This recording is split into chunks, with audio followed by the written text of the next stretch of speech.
ఎన్ని కష్టాలు అనుభవించవలసి ఉంటుందో ఆయన అర్థం చేసుకోలేని వాళ్ళు ఎంతమంది చుట్టూ చేరుతారో గమనిస్తే అది ఎంత కష్టమో, అసలు అలా నిలబడడం ఎంత కష్టపడి నిలబెట్టుకోవలసి ఉంటుంది. ఎందుకని ఎక్కడైనా ప్రతిస్పందించారనుకోండి, నోటి వెంట ఏదైనా అన్నారో అయిపోతుందంతే, ఆ మాట పోయిందంతే, తపస్సంతా భగ్నమైపోయింది. అలా కానీ రాగద్వేషములకు వశులయ్యారా మళ్ళీ పునర్జన్మల్లో కెడతారు. అందుకని ఎప్పుడూ ఆ స్థాయిలోనే నిలబడి ఉంటారు వాళ్ళు. ఉమ్ములేశాడు, వెళ్ళిపోయాడు, కిందకి వెళ్ళాడు, ఏదో రైలు ఎక్కాడు, వెళ్ళిపోతున్నాడు. ఈ కోపం మీద ఉన్నాడు కదూ, కోపానికి ఓ లక్షణం ఉంటుంది.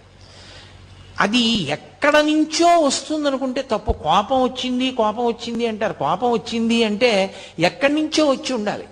ఇప్పుడు కోటేశ్వరారు సభకు వచ్చారు అంటే ఎక్కడి నుంచో వచ్చాను నేను ఈ సభకి. కోపం వచ్చింది అంటారు. కోపం బయట నుంచి లోపలికి రాదు, ఇక్కడే ఉంటుంది. ఉండేది అవకాశం